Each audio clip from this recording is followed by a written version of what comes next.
Good evening, everyone. Welcome to Huddle Time. Tonight, it's not Huddle Time with Ronit.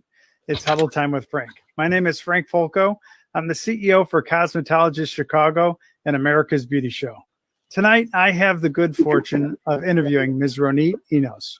As you know, Ronit has hosted this show for several weeks now, and I thought it might be time for all of us to get to know Ronit a little bit more and what she's all about. So, welcome. And welcome, Ronit. Hey, Frank. So good to be here. It's so good to be on the other side. That was a really smashing intro right there. Have you been practicing? You know what I've been doing? I've been observing. I've been learning from you as usual, Ronit.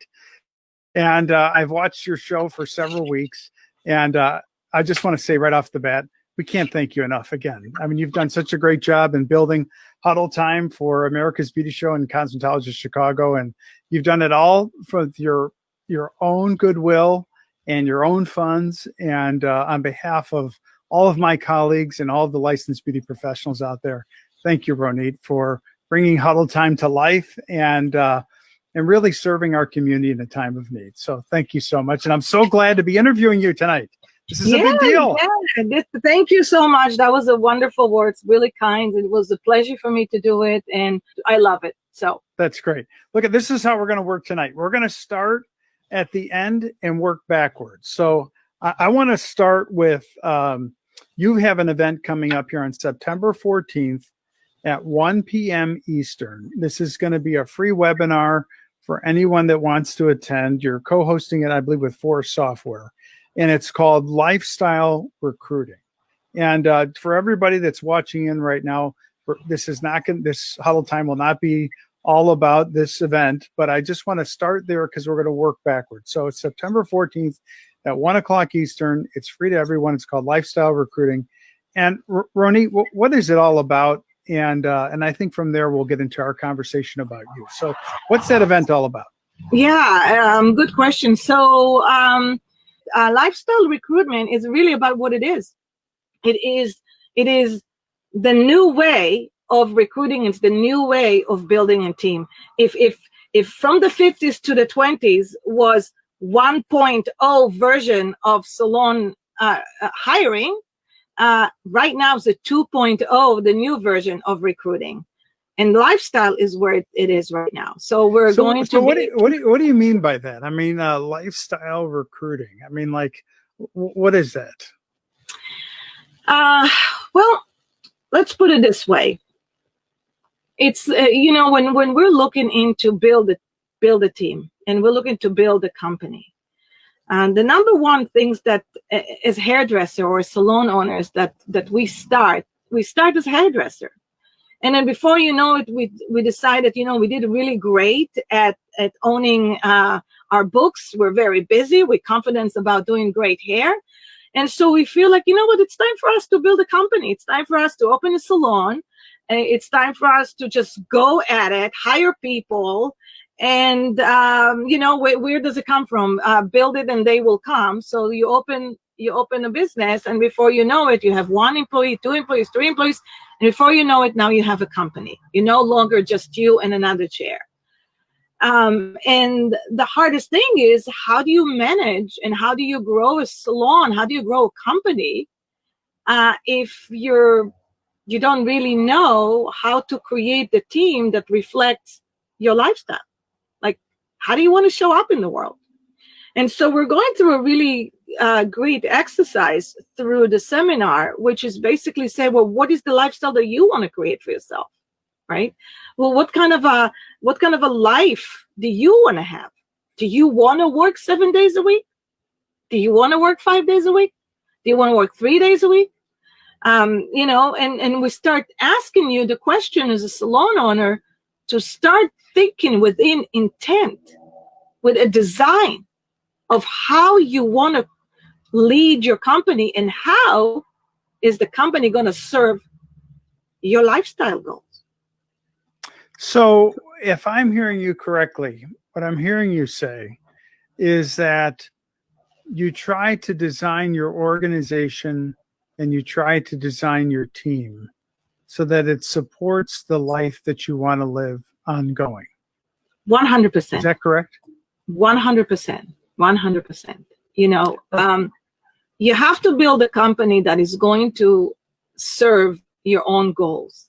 So whether your goals are to build a nonprofit, whether you want to have a legacy, whether you want to open multiple locations, whether you want to just have a family business, you know, you want to give something to your children, whatever the goal that you have to identify how do you want to live your life, and then you need to think, well, how is the company going to serve those goals, right? So let me ask you this: when did you come upon this? Because you owned a salon in Boston for how many years? 17. 17 years, and it was a good business. Yeah, it was a very good business. It was great. Yeah. Why don't you help everybody kind of understand a little bit about the business that you had as a salon owner, and then we can talk a little bit about how you progressed and how this all came about. Well, you know, when I started Maxime, I started it by myself. Maxime, the name Maxime comes from magnificent in Hebrew. That's what it meant. And I was born in Israel. And when I was living in Boston, I missed the culture of Israel. In Israel, you just, everything you do is like you go to the coffee shop and you sit down with your friends and you drink a cup of coffee. It's never about a glass of wine. It's always about a good coffee. And that's how salons are in Israel as well. So I always wanted to open a cafe, and it happened to be doing hair. So, you know, I opened a salon and it was just by myself. And before you know it, you know, we won Best of Boston, the first award. And before you know it, my God, the sky opened up. Clients came out of the roof, you know, out of the ceiling, and we were so busy. And so I said to myself, oh my God, I got to hire some more people. So I hired 1, 2, 3, 4, 5. And then I'm like, oh my God, this is so big. I'm going to open a second floor because I need a spa. I had no business doing any kind of a spa. But really what I wanted is to get a massage. Did I get a massage in those 5 years? No. So before you know it, I'm going up and down as an owner behind the chairs, doing hair, kind of looking to see what's going on in those behind closed doors in those rooms. Mm-hmm. And suddenly we're 15 employees, and I don't even know their names, and they're there, you know. So you're working your bum off, you know, raising children, having family, you live in your dream, and you go to the bank at the end of the month to pick up that paycheck that you worked so hard for. I mean, you look at your tips and you're doing so well, you know you're going to have a big month. You're going to take the check and there's nothing there. Nothing. Right. You know, nothing there. So many people are there. Yeah. So many people are there. You know, you go at the end of the year, you sit down with your accountant, which is becoming your nightmare because it is like your teacher with the report card telling you you're good or you're not good. Your accountant tell you, Ronit, my God, you're so profitable. You did so good. The reports are showing you that you're 10, 20% profitable. And I'm like, really? Wow. Yes. Where's the money? Where's the money? There's no money. So, you know, at one point I decided, you know, this is just not working for me. Not working for me. You know, I got to change it. And what was that point? Like what pushed you to that point? When did you realize, you know what, I'm at this point, I have to do something different? Well, I knew that I was always wanted to be very successful business-wise. I knew that. And I knew that I needed to get some help. So I hired, you know, consultant and coaches, and with each consultant and coach, I've done better and better, but yet I still did not get to my nirvana, which was I wanted to have time to be with my family. I wanted to have money to reflect something that, you know, return on your time investment. It wasn't until I sat down in one day, and this is a few years later, right? So I sat down on the table, and my client of years are sitting down, and she's happened to be Willie's teacher. Okay. And Willie is your son. Yes. my son, who was 28 today. But Congratulations. that time, high school, and I think it was high school, maybe it was kind of a middle school. And she goes, "Hey, Ronit, how's Willie doing?" And I said, "He's fine. Why?" And she says, "Well, he didn't come to school." And I said, "Whoa, he didn't come to school today?" And she says, "No." And I said, "Wow, I don't know why." It's just Ronit. He hasn't come to school a whole week. A whole week. Oh my God. Well, I was like, what an idiot. Wait, he thought I would not figure it out. His teacher is my client. What's going on here, right? But deep down inside, I felt like I'm missing the point here. I'm missing the point. And the same day, my husband calls me. It was Saturday, and he says, "Hey, we just finished Gabby's audition." And Gabby is 29, my daughter, at the Boston Philharmonic. And I'm like, oh my God, I forgot that she had her audition today, you know? And I said to myself, this is it. And that night, I had a big glass of whiskey, and I sat down with Bill, and I said, "Babe, this is just not working for me. I'm not bringing the money that I want. Right. I'm working my bum off, too many hours, and I'm not enjoying what I created.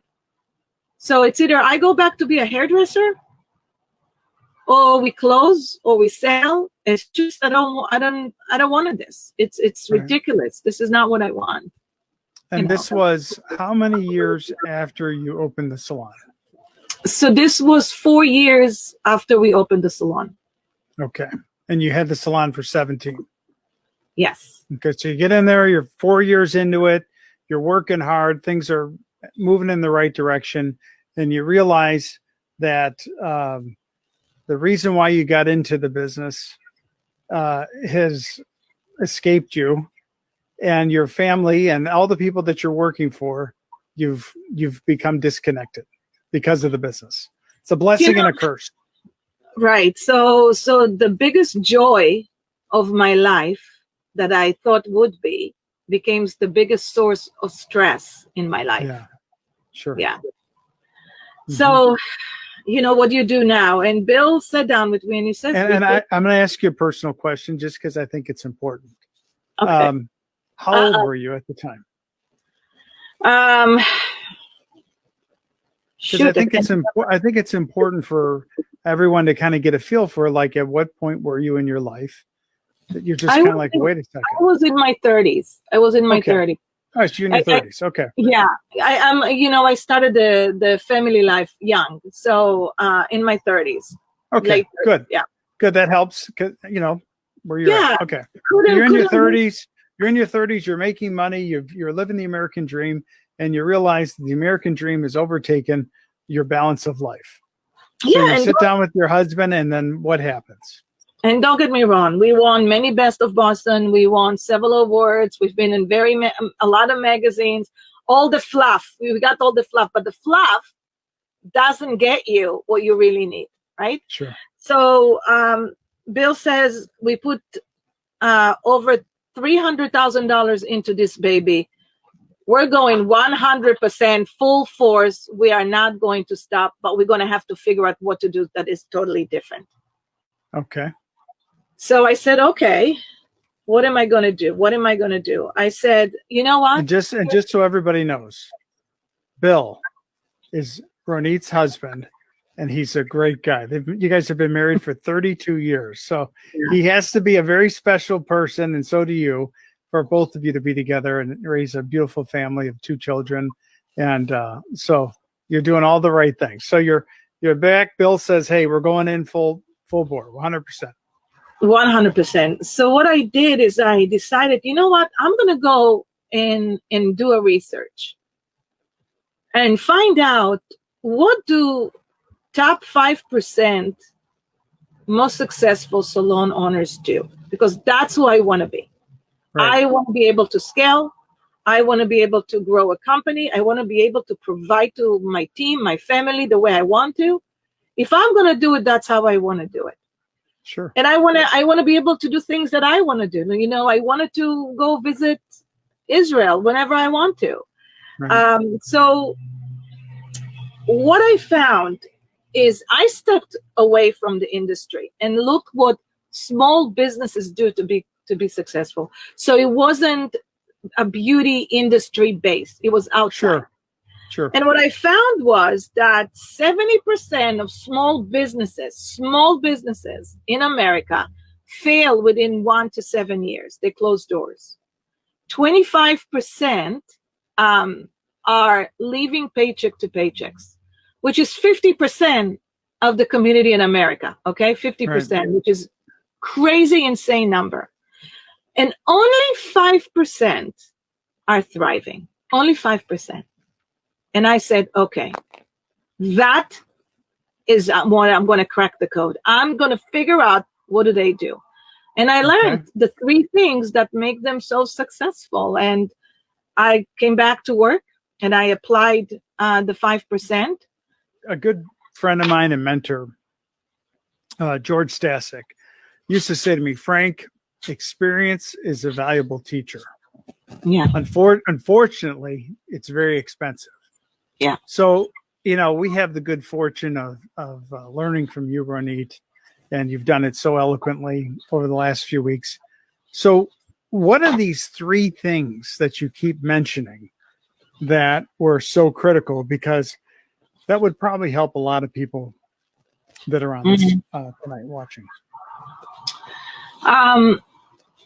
The number one thing that I've seen successful entrepreneurs doing, and by the way, you know, I see a lot of entrepreneurial. I consult and I mentor at Holt University, International University School of Business in Cambridge. Mm-hmm. And, you know, you see a lot of sparks and a lot of ideas, and ideas are phenomenal. And you should always, always, always follow the sparks and follow your ideas, right? But you can have $1 million or $1 million spark or 10,000 sparks, but you need to focus and have to have a very focused mind. You've got to focus on one spark, not 10,000 of them. Sure. So the focus and the discipline that you need when you have the intent. So it's the intention of what you really want to do, the focus on putting your eyes on the target and never leave this target. Just keep your eyes on the target, on one target. And that is a mindset. So it's that's mindset. The first one. Mindset. The mindset. Well, the mindset of focusing on one thing and doing it and put your eyes on the target. Okay. What's the second one? The second thing is money. Money. You got to want to make money. You know, there's with money comes a lot of shame. A lot of shame. You know, we bring from our past. We bring it. Are you laughing? Why are you laughing? You're so funny. I think it's obvious. That's what you're trying to do. We're trying to make money. Okay. At the end of the day, how does that have to play in this? Like, why is that number 2? Well, listen, I know money is not everything, but money touches everything. If you today wanted to write a check for your church, if you wanted to write a check for your children, you wanted to help somebody and you want to do it in that, you need money. It's the end of the day. That's what it is. We're not working just to have fun. So whenever somebody is telling me, don't do it for the money, I get that. And I'm with that. Don't do it for the money, but you know what, you have to have money in order to, you know, to be able to do things. That's bottom line. So when I say money, understand how your business needs to make the money, how to become profitable, how important margins are, the cost of doing business and making business. It's a simple task. It's a simple thing. But what I found is a lot of people are being taught budgets and financial statements and numbers that, you know, they're not really going to do much for you. So when I learned about the numbers and how they create cash flow and what you need to do in order to have that, I implement that, right? So that was the next thing I've learned. I've learned about every little cents in my company.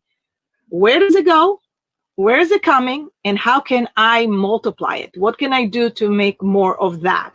So, so I can invest in my team. So I can do things for them. So money is essential because it enables you to do what you need to do. Absolutely. Okay, so that's number 2. But with the what's number 3? Wait, before we go to number 3, as we go back and forth, I want to also extend and say, there's a lot of shame that comes with money. Really? A lot of people. What do you mean by that? Well, some people don't like to talk about money, and they're afraid of making money. And success, as much as they want success, they have success shame, and that prevents them with the mindset. You know, they're against their mindset to become easily think about money. And I'll give you an example. You know, when I grew up in my house, my mother was a spender. The minute she got a paycheck from work, we were like, hey guys, let's go get ice cream, let's get jeans, let's get shoes, let's have fun, let's go to the movies, you know, let's get a popcorn. My father on the other side was like, let's save every penny. So he was really frugal. As a matter of fact, I would say he was stingy, right? He loved his money and he loved to hoarder it. So you can only imagine the fights that were going on in my family in my childhood, right? It was all money based. So to me, money was evil. It was not good.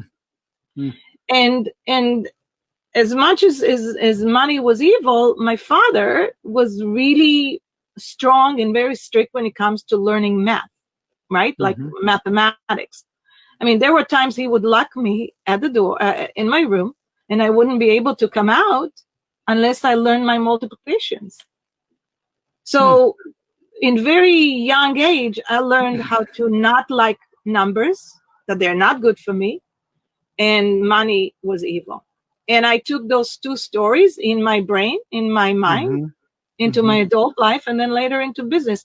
So we all come from different stories, you know, so we have to rewire, kind of like hack our brain and really learn money and numbers.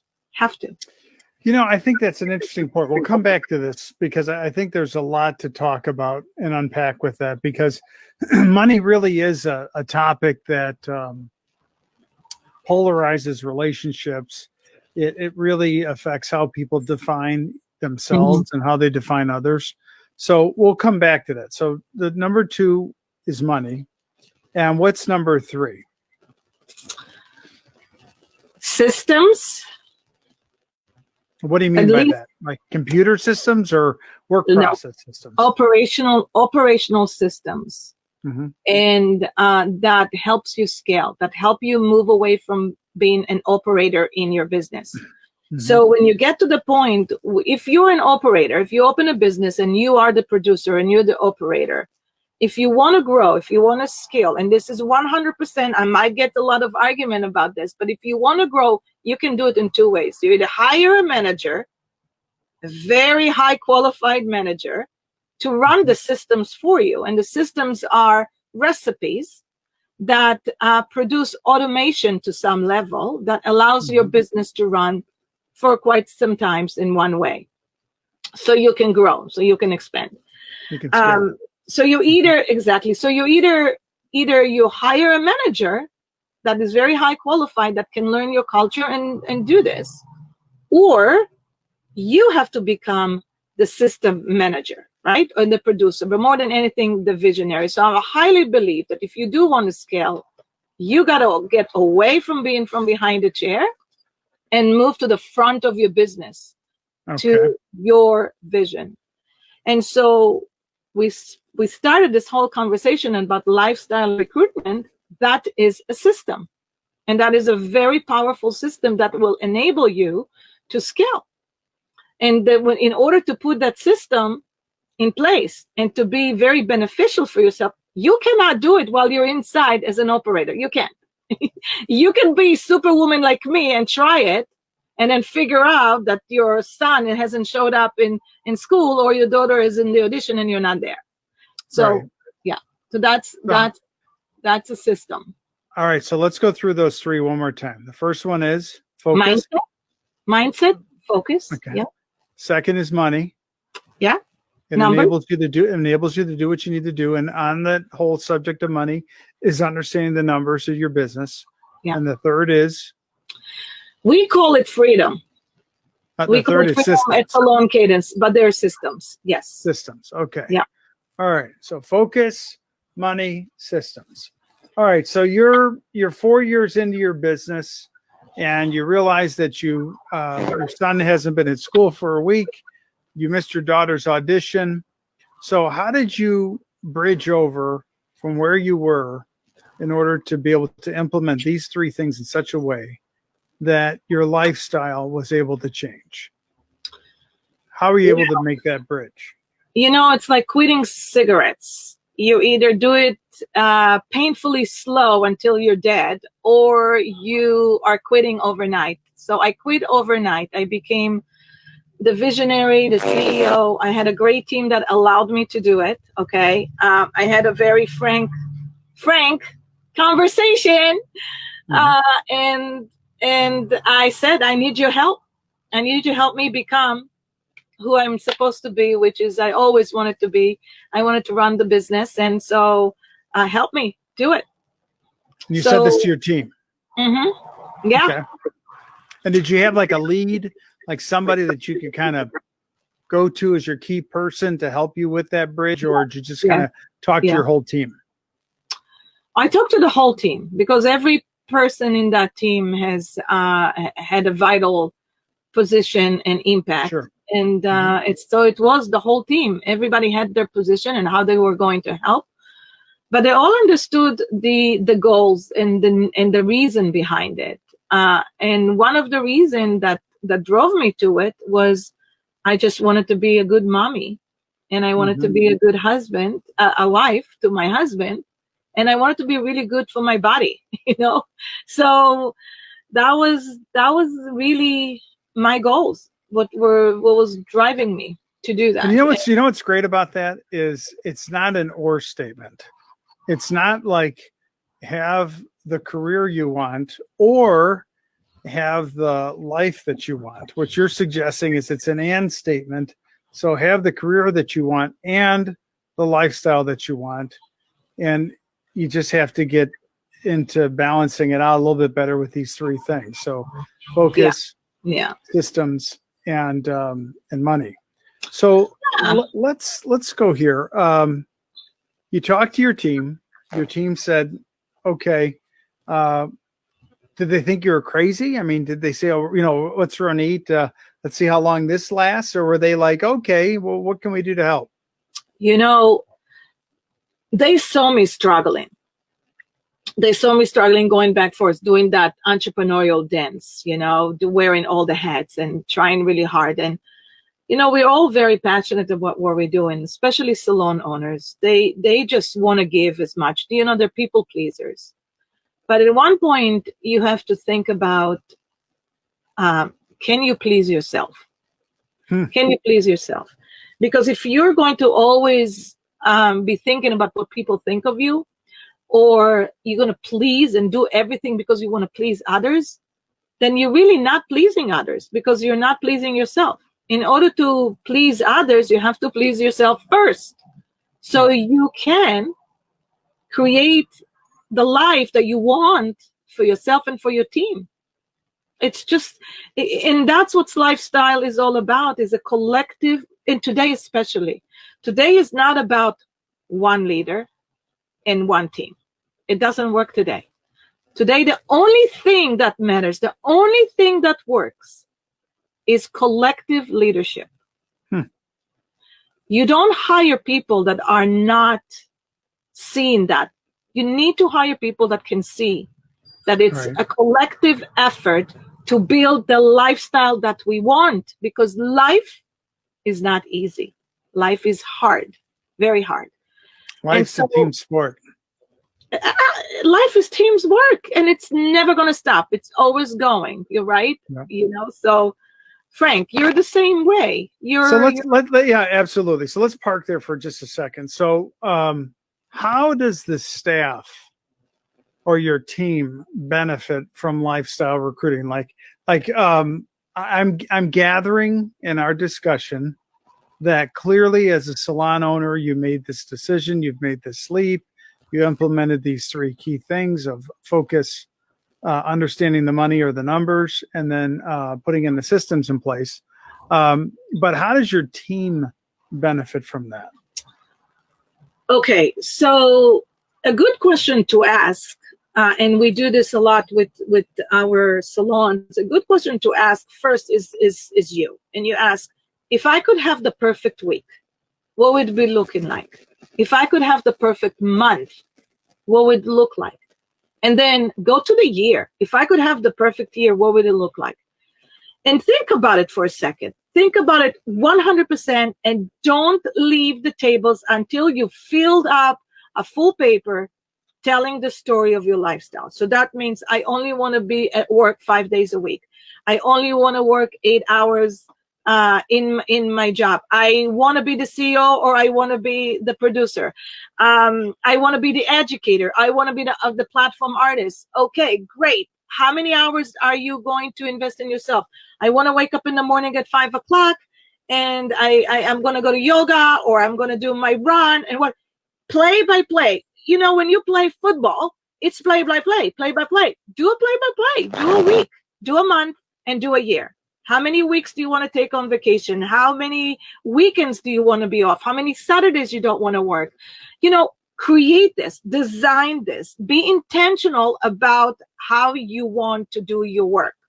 You know, my husband told me, Bill told me many times, Ronit, why are you working from 9 o'clock in the morning to 11 o'clock at night? I mean, your clients, they will come whenever you want them. And I was always afraid, and to tell them, hey, I'm only going to be here from 9 till 12. Come from 9 till 12. I always thought it like, I got to be open all the time.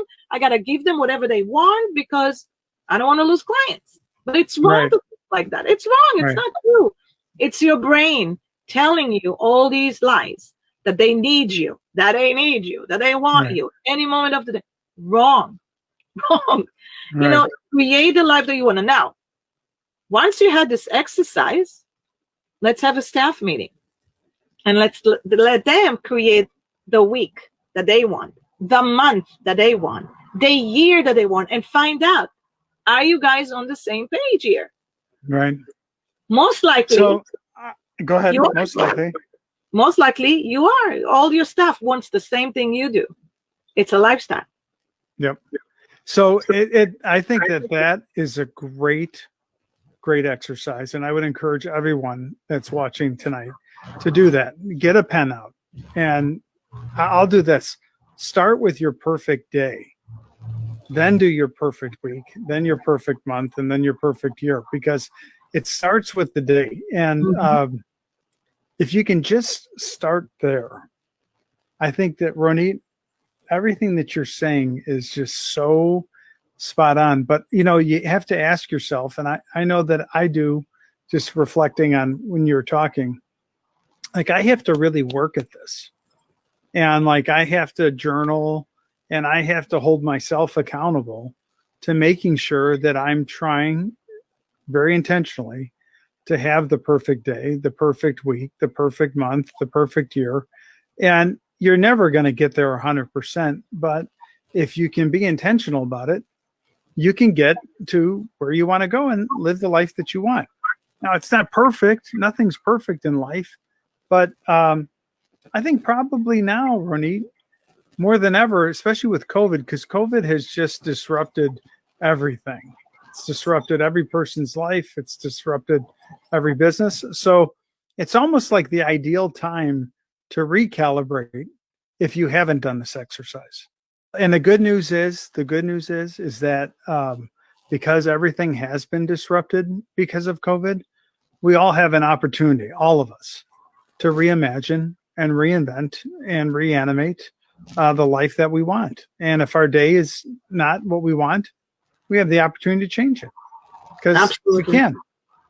Okay. So you've got this event coming up on the 14th. It's at 1 o'clock Eastern, and you're going to be talking through this at the workshop. I think it's very compelling, and I think these three things that you've mentioned of focus, money, and systems. You make it come to life over and over again. Just real practical here. There's a lot of great coaches out there, and you've been a great coach to me. So again, thank you. And there's a lot of great coaches out there, but at the end of the day, Ronit, it does come down to money, and your coaching is expensive. It's not cheap. Yeah. So how does a small business owner justify that? And, how do you, are people seeing success with it? I mean, like, how does that work? Yeah, it's a great question. Again, it's all about mindset. It's about putting your eyes on the target. What do you want for this? What do you want for this, right? Is $9,000 or $10,000 or $20,000 or $18,000 is going to give you the amount of financial that you want, the freedom that you want? It's just makes no sense. I knew you're going to ask me this question because I know you send that to me in a text message. So, and I'm just mean. Yeah. But you know what? But No, at the end of the day, money. Hey, listen, you said it, you're right. It's number two. Number two is money. And I love talking about money. I love talking about money because it's simple. So I made this little thing. Okay. So say you're making. Let me do this.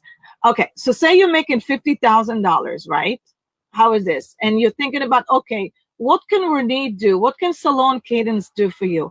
Can I increase we usually increase profitability between 20 to 35% quite quickly.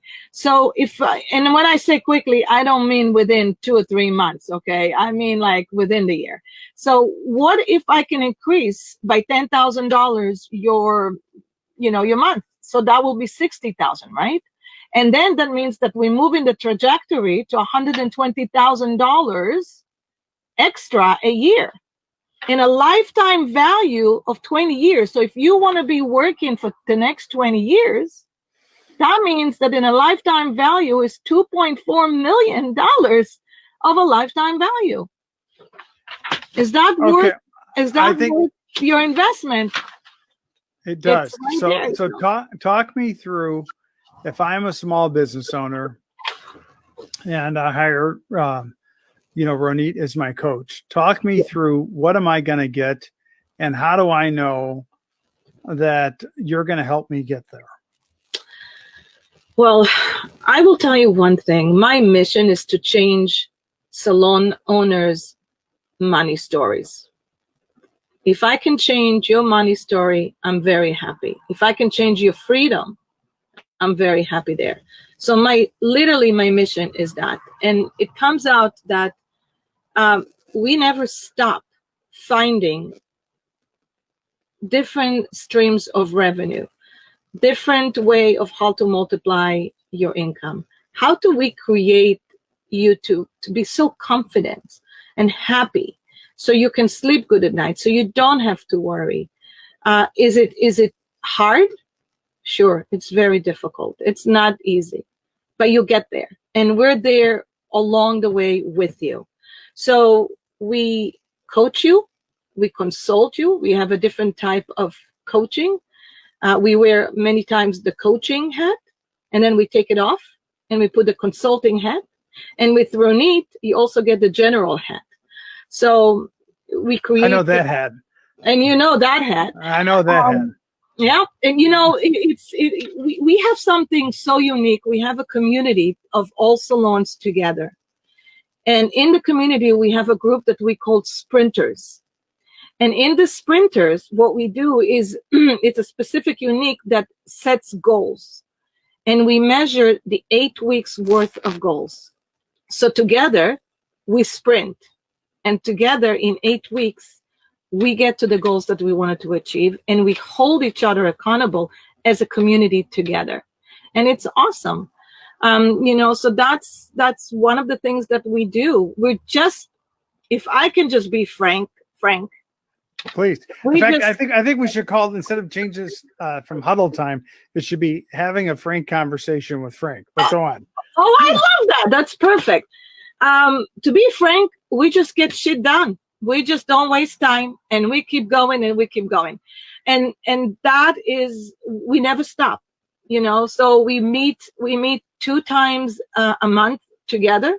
We work privately, and then we have a group sessions with the community 2 times a month, and we bring a lot of experts from the industry. We bring a lot of experts outside of the industry. We design website for you. We have a bookkeeping and accounting segments that help you create your books the right way. We install the profit first methodology. I mean, we mean business. So we work. We get you there. And yeah, you know, I would say that if you can get into the 70% of doing what we suggest to do, you feel very good. You feel very good about your achievement. And does everybody get there? I will tell you one thing. Well, something I've learned in a very early into training and coaching. If they learn 10% for what we teach, they do phenomenal. Okay? And if you apply 100%, you get 100%. So it's just awesome. I love. So I think that's a key thing, is that it's not the magic is not the content.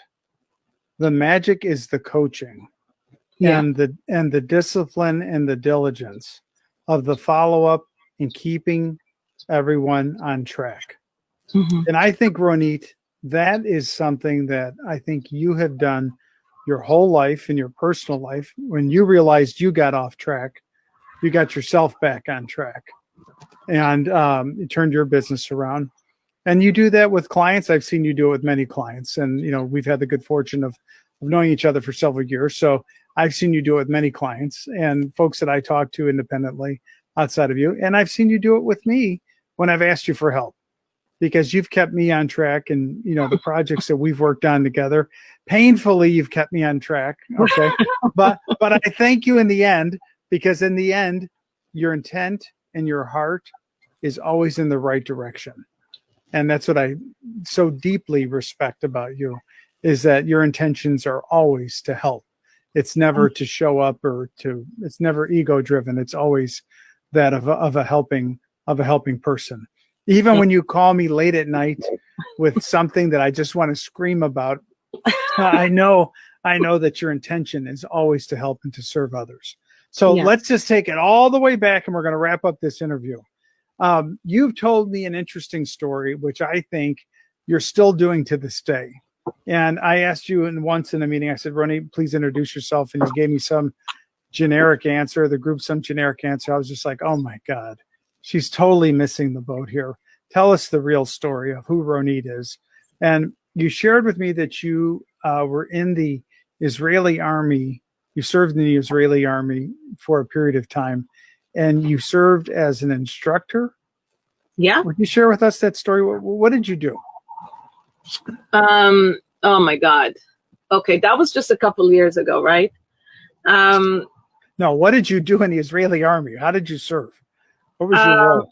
Well, my role was to guide, teach and train and coach soldiers just before they head to the front line of how to survive and fight in occupied territory. So from point A to point B, 3 days under my training. So that was my privileges, you know. And I tell you, it was interesting because as an Israeli woman, you join the Israeli army. It's no an option. And I decided, if I'm going to do it, I don't want to have an administration job. I wanted to have a responsibility, something really cool to do that I would enjoy for the next 2 years or 3. And I chose to be an instructor in the special forces. And, you know, when you're 18 years old, or 18 and a half at that time, and your job is to get the respect of soldiers anywhere between 28 to 40, and you need to get their respect, even though you're something so little and you're a woman and you got cute little hair, and your job is to, is very important. It's like to make sure that they survive this, that they win it. And that's a huge responsibility. So how did I get that respect? You want to know how? I'm here. I'm listening. I have learned what men likes when it comes to jokes. What men likes when it comes to conversation. I don't buy any of that. I did. Listen, I don't buy any of that. I'm going to tell you what I think you did, because you've never told me a joke, and I really haven't laughed at anything you've said. Well, I've more like cringed, like, oh my God, she's don't tell me a joke. She's got me again. Here's what I hear and see. You have a spirit that serves others and helps others survive. I mean, that is you to the core. Yeah. And as I think about, what you did for us and helping us and serving us, you did it again, all out of the goodness of your own heart. You helped us get through COVID, and we're still working our way through it. And here you are helping Salon survive in probably one of the most difficult times, just because of the outside influence with COVID. And so I think you have it as a general human nature to you to serve others and to help people. And that's what I know. It's not your jokes. Believe me. Anybody that's a soldier doesn't really care about your jokes. They want to know that you're going to help them survive. So that's what I've heard, and that's what I see in you. Ronit, I have to tell you, thank you again for a great interview tonight, but most importantly, thank you for your spirit to serve others, because it really does resonate with others. And you may not think it's obvious, but it's obvious for all of those lives that you touch, and we really appreciate you. So best of luck to you, everybody. September 14th, 1 p.m. Eastern. It's a free webinar. It's called Lifestyle Recruiting by Ronit Enos. And thank you for joining us tonight on Huddle Time. And it's not Huddle Time with Ronit tonight. It's Huddle Time with Frank. So thank you again. And on behalf of Cosmetologist Chicago and America's Beauty Show, we wish you all the best, and thank you. Thank you, Frank. It's been awesome to be on the other side. I love it. I love it. Thank you, Frank. And I'm looking forward to Huddle Time with Frank many times. I don't know about that. Good luck. Thank you, everyone. Good night. Good night, everybody. Oh, good morning.